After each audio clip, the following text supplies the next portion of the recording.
The wrong syllable. I get it. I'm gonna knock you out. Mama said I just got those lyrics in my head because of Tim Desmond. Hi, people. Welcome to your lyric show, the Backpack Show. You always have some kind of lyrics in your head. I do. And you always share them on the Backpack Show, where we're here to talk about business success and bring you insights from unusual places. And instead you get song lyrics and weather reports and stuff like that. Yeah, crayons to color along from home. Listen, if it's like Fight Club here, if you have not said hello, we don't know you're here. Please leave a comment, say hello, and Coach fight. Woodard. Hey, Coach Woodard, good to see you. Coach, do you have the snow up in Maine as well as we do down here in Boston, all over my rooftops again? You act like it's so far away. Like it's maybe an hour. Yeah. All right, so what else are we doing? Oh, so who do we have for guests today, Carrie? Well, first say hello to your biological father. Hello, my biological father, Steve Brogan. Good to see you. He spawned me. We have two very high-powered women on the show today. We have Kate Bradley Chernus, co-founder and CEO of Lately. We're going to talk about what that is. Now, she has had a very storied history. She was a rock and roll DJ who used to broadcast to 20 million listeners and then turned marketing agency owner. And she has lots and lots of things to say about that. Now she's with Lately. We're also going to talk to... Me. Dr. Nadia Zeksambayeva. Sorry, now I blew it. Zeksambayeva. You had your chance. Dr. Nadia Zeksambayeva. I had it. It was in my little. Do you know anything else about her? That's it. She's the author of the Chief Reinvention Officer Handbook. She did How to Thrive in Chaos.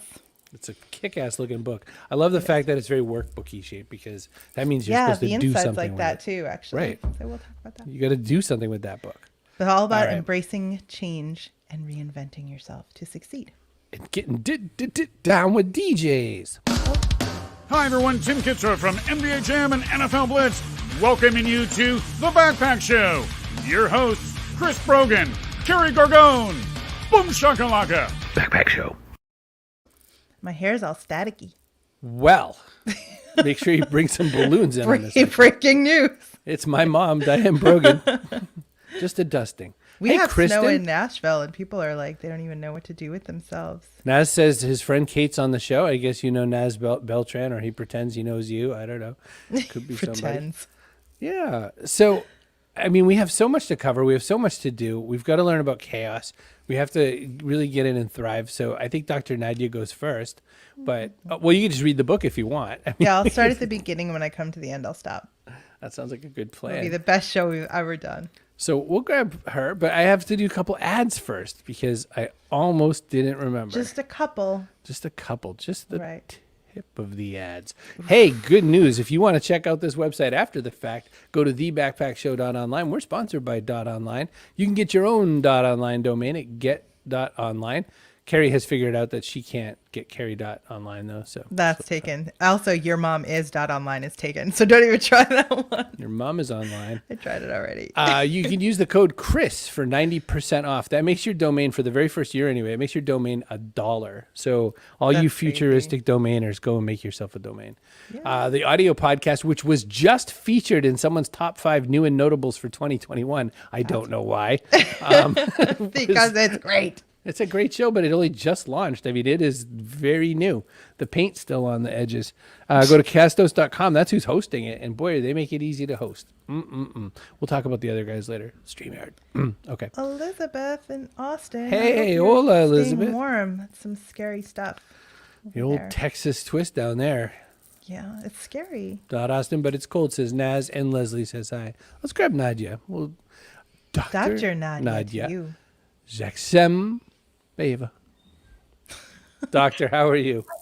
I'm very good. Thank you for having me. This is fun. Oh, so glad to have you on. We ain't seen nothing yet.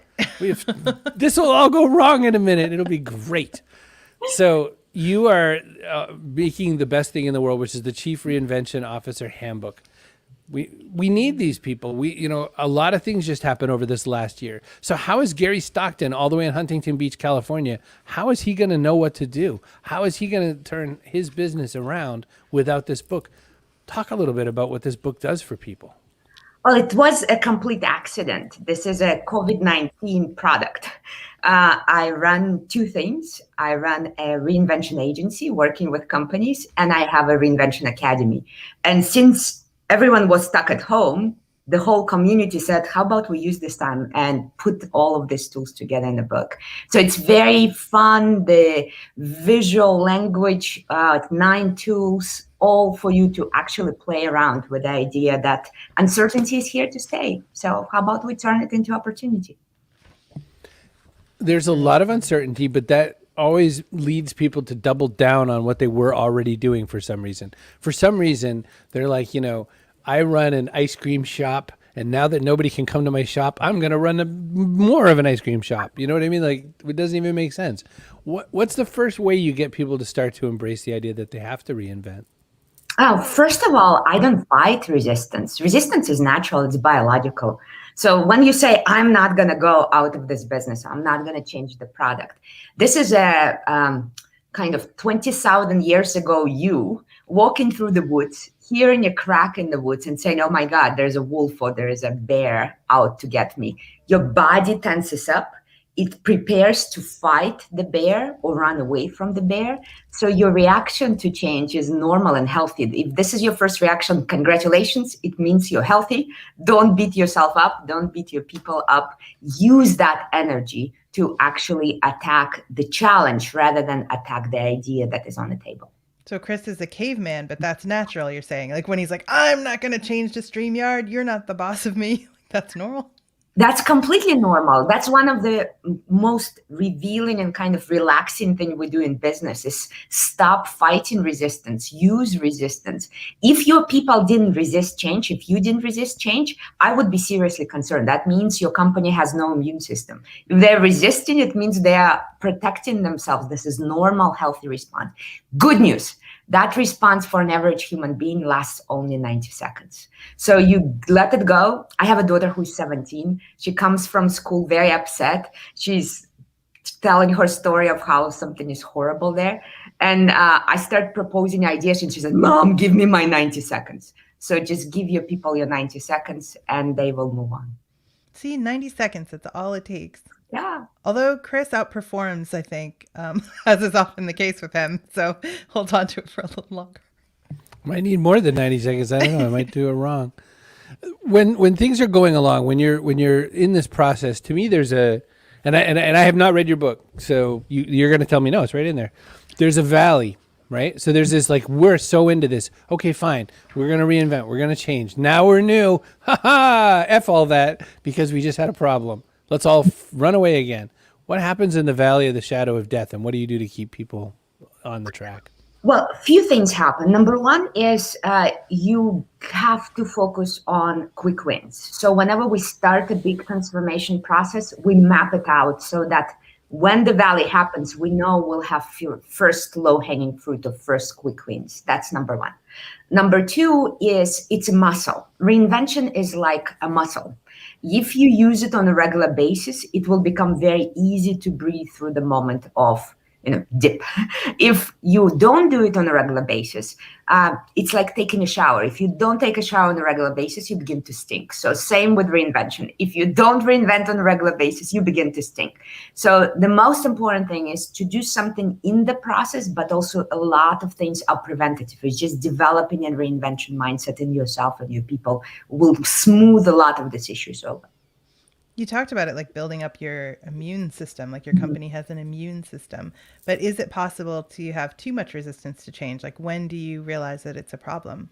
Oh, 100%. Absolute majority of companies are right now struggling with resistance to change because we lived for more than a century in super long life cycles. So the average business model cycle, average life cycle of a company in the 20th century was 75 years.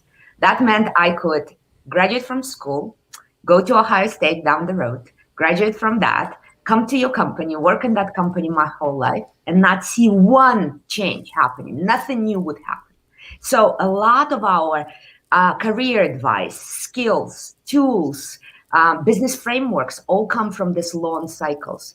Now the cycles are super short. Our research, and you will see it in the book, the September 2020 research shows the average life cycle across all industries today is 6 years. That means you have to reinvent every 2-3 years on top of everything you're already doing. And that is a problem because people resist change They don't understand that time is of a limit. They think they have time. So yes, it can kill your company very easily. How big a reinvention are we talking about here? So obviously, like say in 2020, we had whole new products coming to the forefront that nobody had been even wanting before. Obviously, they have different needs now. But what about business models? I mean, those have changed a lot too. Everybody working from home, ways that we're monetizing things. Like we talked to a stripper on the show before who brought the whole strip show online and turned it into like a cooperative. So Yeah. they share money. It's like business models are changing. So how much do you need to reinvent yourself every 2 to 3 years? Like, do you need to blow everything up or just pieces that aren't working? It's very, very custom. So in the book, you will see a very simple canvas, 3x3, that shows 9 types of reinvention. Some are going for very incremental things. Some go for intermediate and some go for really radical. And also the scope of reinvention changes. Some go for a subsystem. Subsystem, it would be like in a car, reinventing just a transmission. In a system would be reinventing the whole car. And then ecosystem would be like Tesla, reinventing the way we charge cars, the way we drive cars, everything around it. So you have at least 9 things to choose from, and it's about finding the right fit for right environment. That would be a freedom. And I like the fact that we have a whole buffet of options, at least 9 different types. So choose the one that fits your needs. So I can choose my own adventure. I'm big on those kinds of books. I used to keep my finger in though, so I could flip back if I didn't like how it turned out. I would have like 3 fingers in the book sometimes. Absolutely. Yeah. Who doesn't like save points? Janice, by the way, is just pointing out the fact that everyone in Texas needs a shower. Janice, we weren't talking about it, but Okay. Sorry, guys. Our heart goes out to you. Those pictures are devastating. So It's terrible. Our 5 formula, a formula themselves, says they really like the idea that you have a reinvention muscle system in there. Deb points out accurately that we have a love-hate relationship with change, don't we? We want it, and yet we have to resist it. So. Oh, absolutely. I mean, we are born reinventors. If the baby is healthy, have you ever seen a baby who needs a bonus to start walking? This is just normal for us, right? We start walking because we love change, but we are educated out of it because, again, our education system is tailored towards long cycles, not short cycles. So we are rediscovering and reclaiming our reinvention superpowers as we go this century for sure, and this last year, 100%. Don't you feel like we've all grown about 8 years worth in 1 year from last year? God, I know. Some companies, 20 years. I mean, they finally made the leap that we've begged them to do in early 2000s. And they finally, okay, digital. Yeah, I guess we have to now. So yeah, I mean, it's a thing with every disruption. You can look at it as a punishment from God, or you can look at it as a greatest business opportunity of your lifetime. And that is the choice to make. Do you want to sit there and resist it and feel bad about it, or you actually want to use it as a jump, as a kind of trampoline into a new version of you? That's the question.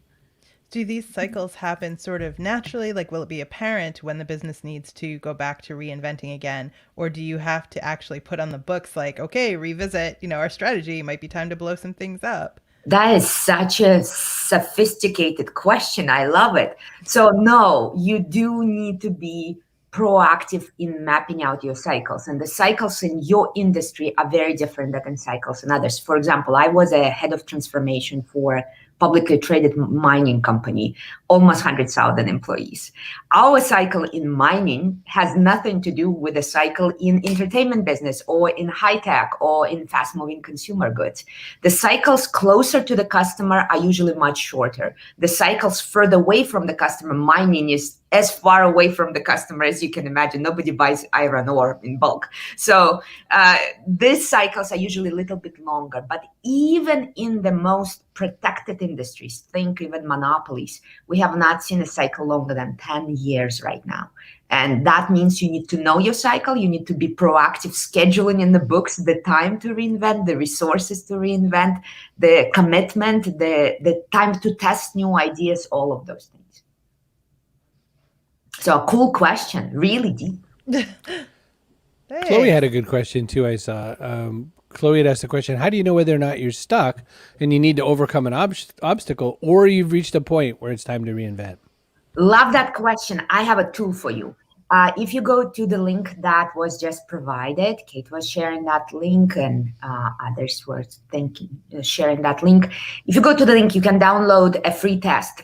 We call it a Titanic syndrome test because we researched quite heavily what happened at Titanic, because it was such a good metaphor for what's happening in business. We are like one big Titanic going to the bottom of the economic ocean. So you can take a very, very quick test and know that either you have it and it's time to reinvent, or you are still pretty clear and you have some time, some room that you can stay with your current product model, market, whatever.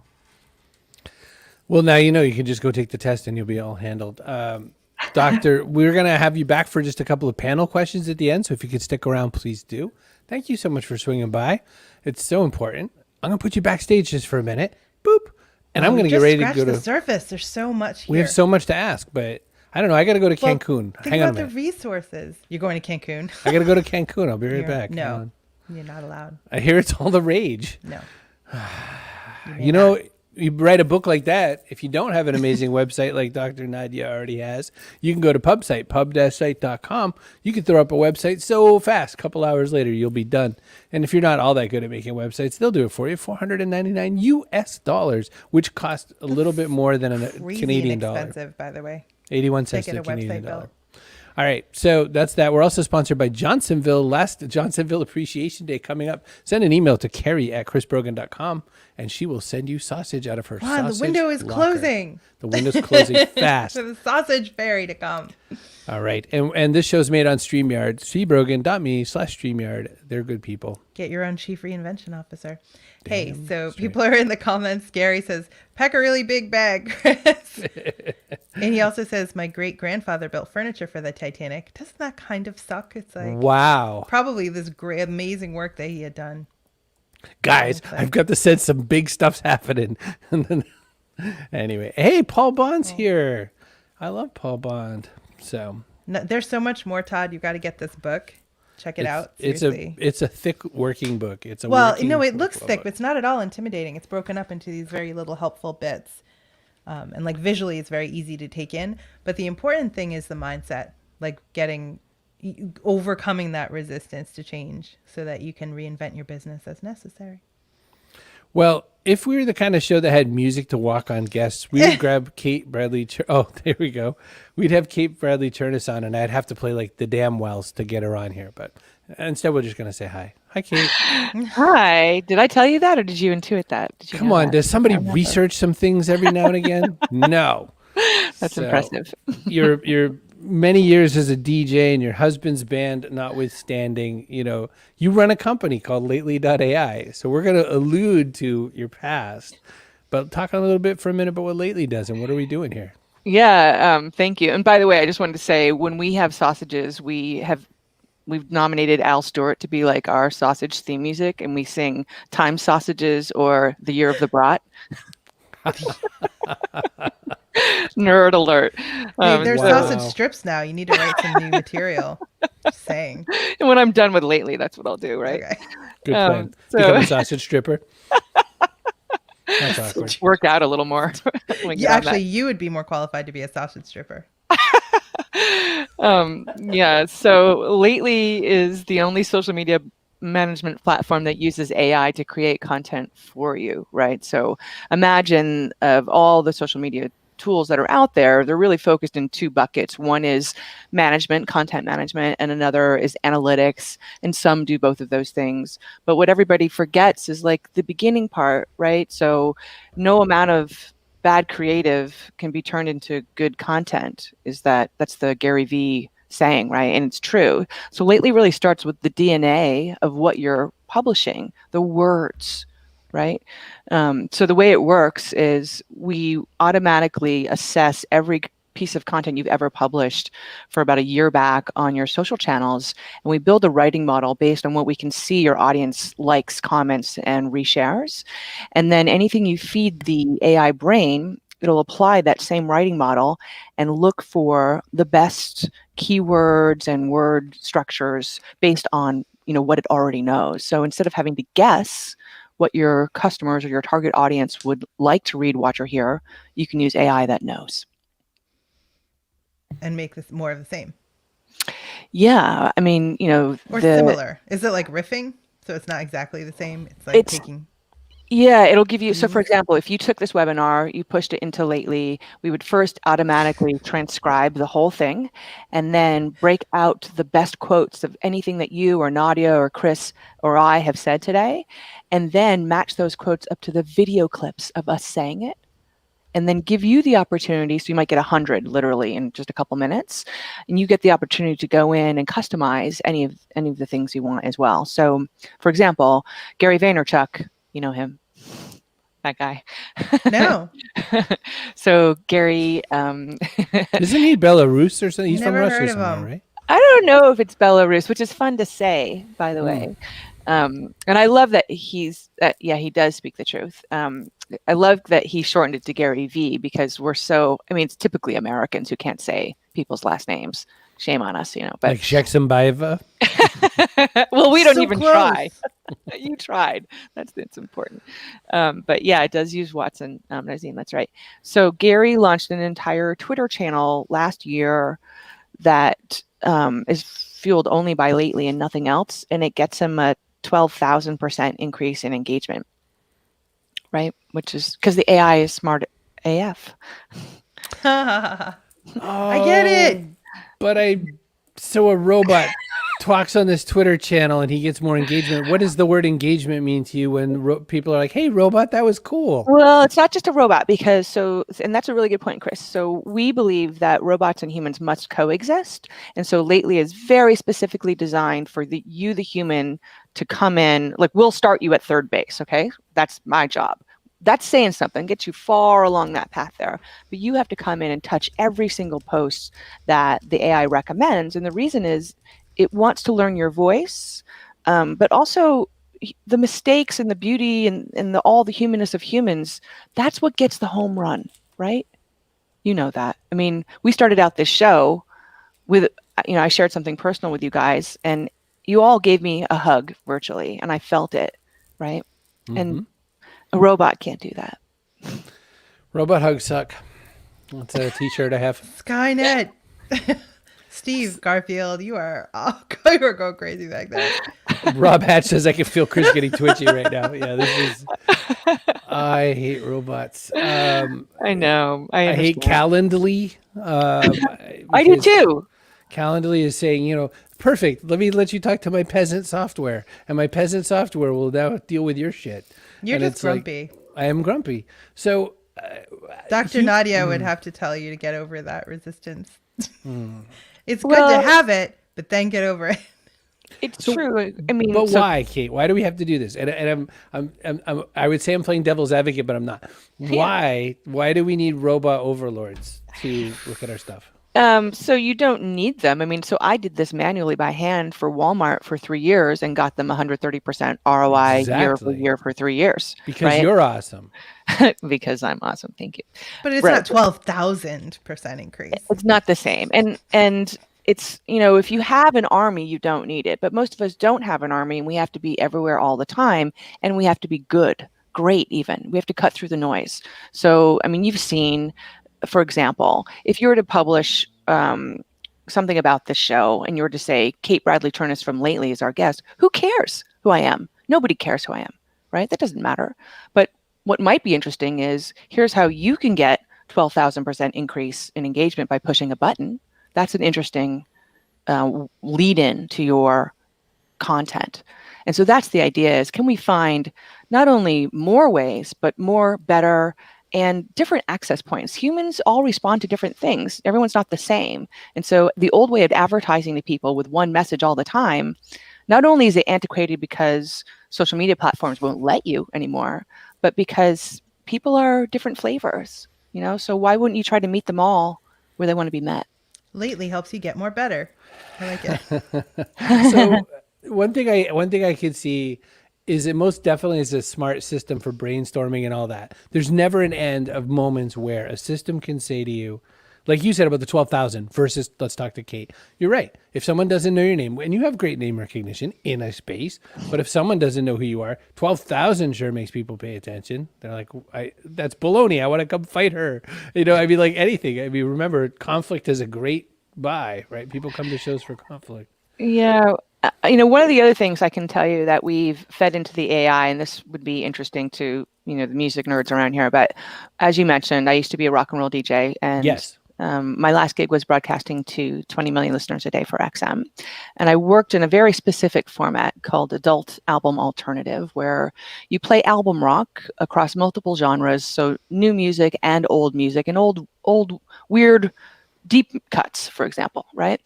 And what I learned was that in order to gain trust from my audience, I needed to very carefully make them know that even though I had the mic, they have a voice. It's a two-way street. What you guys do really well here all day long, right? And the other thing I learned was that the neuroscience of music tells us that when you hear a new song, your brain must instantly access every other song you've ever heard before in order to index that new song in your brain. Now think of that. That's an instant flood of nostalgia all the time you hear new music, right? And so what your brain is doing is it's looking for familiar touch points in order to figure out where this new song fits. Now, marketing and sales is the exact same way, right? I'm trying to sell you something new by making you trust me, giving you that familiar touch point, right? Now, your voice is a note, Chris, right? It's a frequency. When you read text that I write, you hear my voice in your head, right? And so again, it's the same idea that we've actually used as a bedrock for the AI and essentially fed it content that I wrote to help with the recommendation engine that it's pulling context out for, our customers. How long does it take to train the AI? Rick Charlie wants to know. Yeah, so it'll work instantly, Charlie. It's pretty amazing. If you push a button and you give me a blog that's like, I don't know, a page long, you'll probably get 87 posts and 40% of them will be ready to rock. 20% will need your hand. But then the more you feed it over time, it'll just start to be able to narrow in on your voice even better. There's a kind of data lake necessary to make that sort of thing work, right? I mean, if you have a body of work that the AI can chew on for a little while, it'll get a little bit better response than if somebody is terse or just a retweeter. What does it do with a retweeter? Those people can't benefit from this. Yeah, I mean, so anybody who has any content that they've been publishing out over time that the brain can study can benefit, but you don't necessarily have to publish your own content. So for example, I don't have any time to write anything. I'm doing this other thing, CEOing, but I do a lot of this. So for example, I'm going to ask you guys for the hard file here so I can run it through the auto generator. We use this as lead gen. This gets me a 98% sales conversion. 98%. Again, the AI is smart AF, right? But the reason it does that is because, again, it doesn't matter that it's your voices and that it's your content. I'm honing it for my channels, right? Yeah. So will it make Chris say bad things? No. I hope so. Make him. It could, so for example, we have these word clouds that will, you can tailor to theme, campaign, for example, or voice, whoever's channel it's on, and you can look at what words are actually popular, like the DNA of what we're publishing here, right? And so one of our most famous hashtags at Lately is peeing my pants, because that's what I wrote when Gary Vee was retweeting us. And so the insight there is that a lot of people recommend that you should never write your own hashtags. That's the bad way to go. But it turns out for us, it's the best way to go because that's the human element, that's the Hashtag voice. peeing my pants. I'll use like hashtag, that's right, or some ridiculously long editorial type hashtag. Yeah. And that's the stuff that people respond to. It gets the most retweets. And it's because it's that extra little, that magical thing that a robot can't replace right there. Can you tell the difference? Like, can people, when they look at the content, if you were to give it to a group of people, and you've probably done this actually just to see how good it is, can they tell which was generated and which was the original? Or the source material or human written? So there's an 80% overlap between what our customers tell us they would pull versus what the AI writes. So it's pretty high. I can tell because I know it pretty well, but a lot of people can't tell. Yeah. There are different machine learning, and I'm way over my head while I'm saying all this, so I might as well be saying cracker monkey fist. There are different tools and different models to pull human language understanding, to grab a lot of unstructured data and do something useful with it. Do you talk much about that ever? Like what the modeling is you use, or like how proprietary is it compared to what Watson's done? Meaning, if we had another machine language researching expert on the show, and what they especially did was look around to make sure that diversity, inclusion, and equity was part of what the storyline is. Can you tune for that? Are there pieces of Lately that do that now, or is that coming, or what's the plan? Yeah, so a couple of great questions in there. One is, is the AI authentic, right? So it is. We started out with basically just machine learning and natural language processing, and about 82% of the brain is ours. And then we integrated with Watson to help advance that a little more. In the background, to tell you more what's coming, a couple things. So Lately works in multiple languages. So if you give me Japanese video, I'll give you Japanese social posts. It also can work with tones of voice. So this is pretty cool. We've done a recent integration where you can push a button and make it sound like Chris Brogan, or you can push a button and make it sound like best practices for the mortgage industry, right? So that's been really exciting because we find that our customers, number one, not struggle, you might say, is to find that voice. People think they're boring. It's so amazing. They don't know how to get it out there, find that little piece of character that's worth glomming onto, that's worth making a hashtag, whatever it is. And so I give a free writing course once a month where I literally will auto-generate context, and then we'll go in and like put a voice on it and think about, how do you use the keyboard in front of you to accentuate the words, right? Remember, guys, I spoke out loud for a living. Your voice is a note, right? And so I still speak out loud for a living. I use Dragon Naturally Speaking. I don't type at all, so I can hear myself. And I have resting bitch face in writing. So like, I have to emoji the hell out of it, or use italics or ellipsis. You come off super harsh and everything. Yep. And so showing other people how to do that as well. Our number one trick is, have you read it out loud, right? Because this is my favorite, right? So listen to this. This is a coupon from West Elm. They said, this certificate is issued for reward purposes and is a duplicate of the certificate you received by email. What they're really saying is, hey, dumbass, we emailed you a copy of this coupon. You can't use both. Can you hear how hard that is So that's so easy trick, right? Just read it out loud and think about what a human would say. What would your friend say? What would your mom say? And change it. Oh, my mom is from Somerville, Mass. So that's a tricky, complicated question. You ever seen the movie The Town? It's basically that. Bob Collins says, is AI and NLP retraining us how to engage and speak today?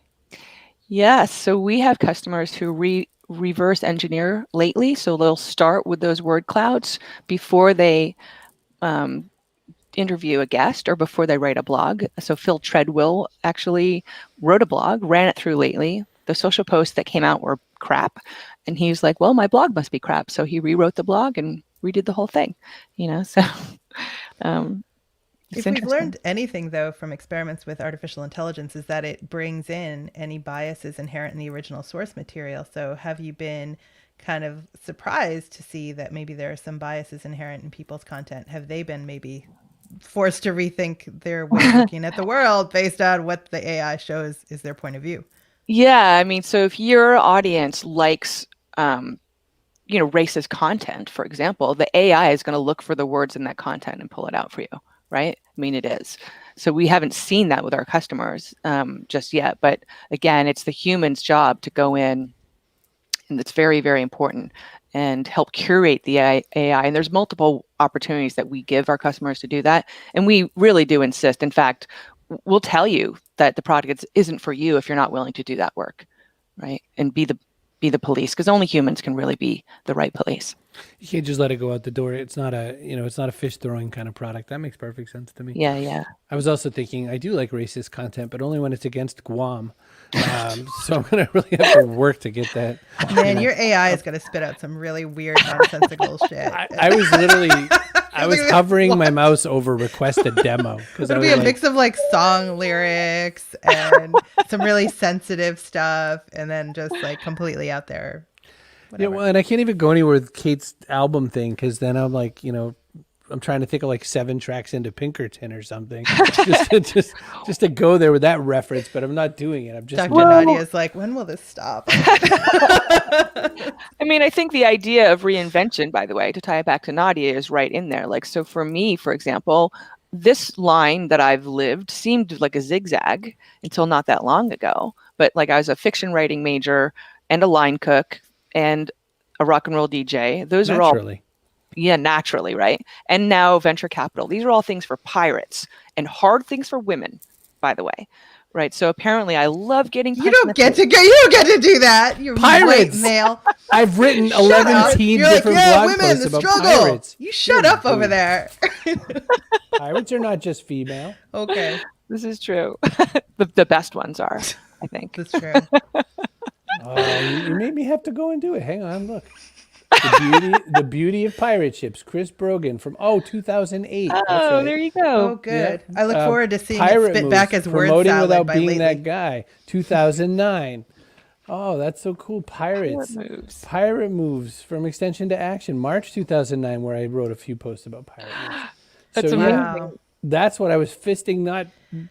I'm really glad that you're not so obsessed with being right that you would derail the entire show to prove a point no one cares about. Do you know what this is like when Jessica Alba made fun of Conan for having a word wrong, and she was wrong. You don't get to be like, up with women, when you're like a middle-aged white dude. Up that with has pirates, to work half the bitches. card. Fine. Right. You can't call me a bitch either. I'm going to find this yellow card and give it to you. No, you're not. Yes, I am. Yeah. Boom shakalaka. Yellow card, Brogan. And Brogan is going down like a bag of hammers tonight. I love you guys. You know We who have drinks. sucks? People from Guam. That's who sucks. Hi, Dr. Nadia. I'm bringing you not back. nice. I'm having so much fun, guys. I'm seriously planning to try lately. Carrie, I'm with you. Yellow card that was. Chris, Thank you. the original pirate. We will. Meanwhile, look at my blog from 2008. Let me just go back. Just on the wrong part of the storyline. That's all. Whatever. Pirates are gonna try We're just getting up on you, There are a lot of us today. That's here. right. Power in the numbers. It's all with love. It's all with love. is Lots of love. So I would hope that people, when they see in their content inherent biases, that would be a pretty good time to reinvent. One would hope. Right? I hope. Well, that was going to be my question to Dr. Nadia. Is you see me wincing because of robot writers because I'm an author. Like this is like somebody handing the steroids to somebody else. Like I come up with my clever ideas. I come up with my witticisms. I don't let robots do it. Dr. Nadia, make me wrong. Help me change.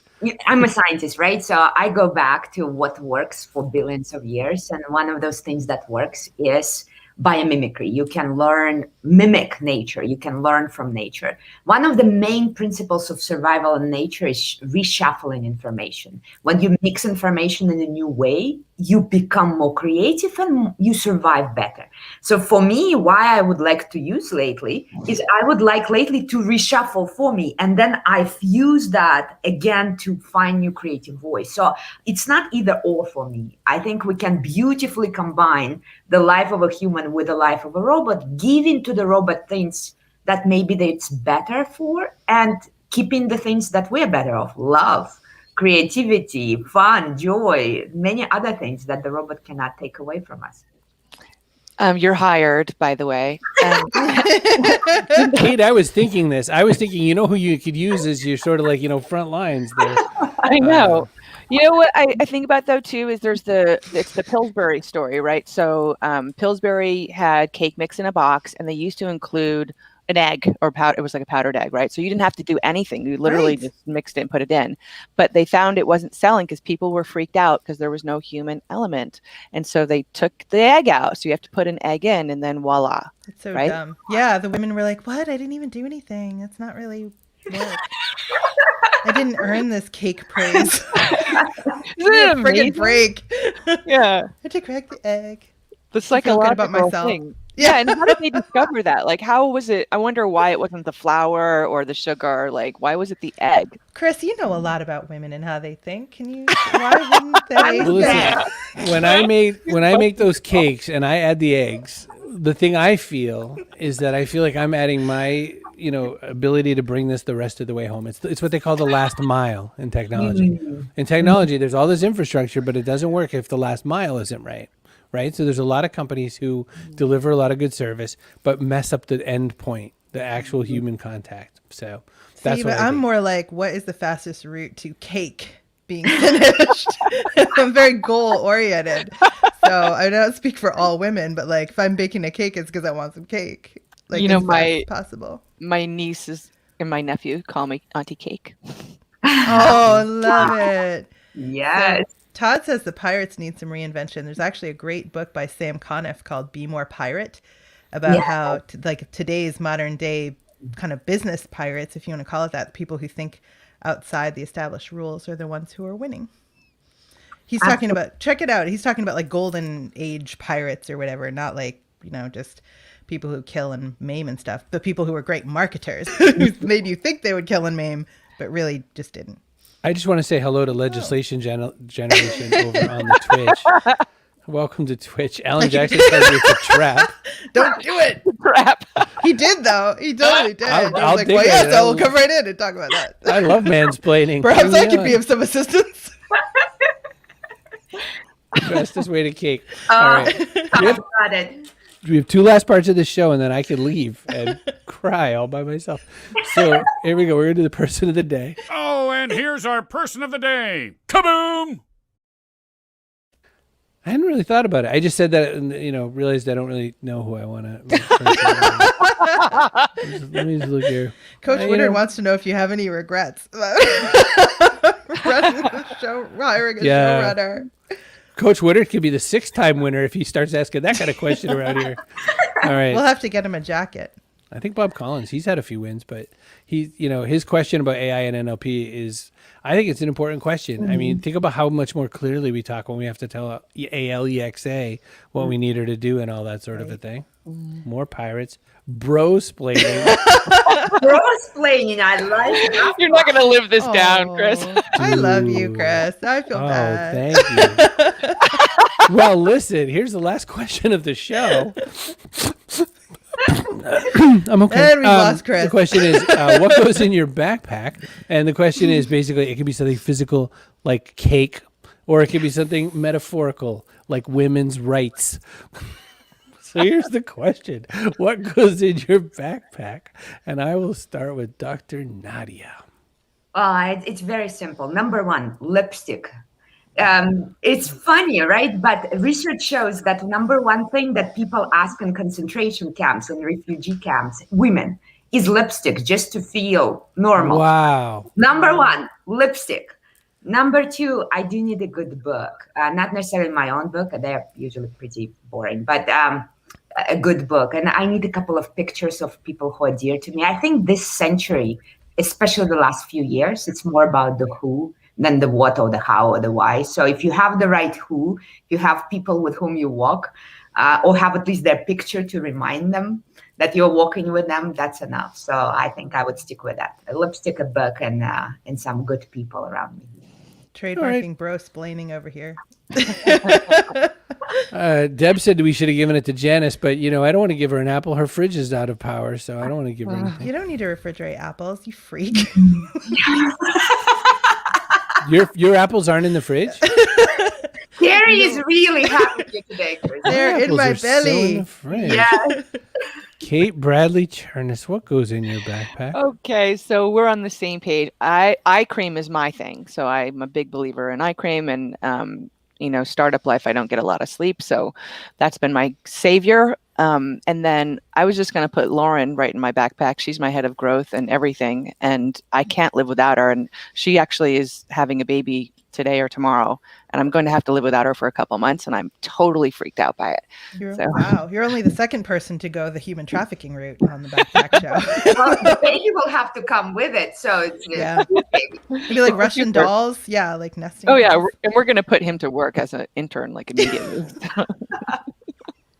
Lauren and some good eye cream. At first, I thought you were saying, like a pistachio eye cream. Ice cream.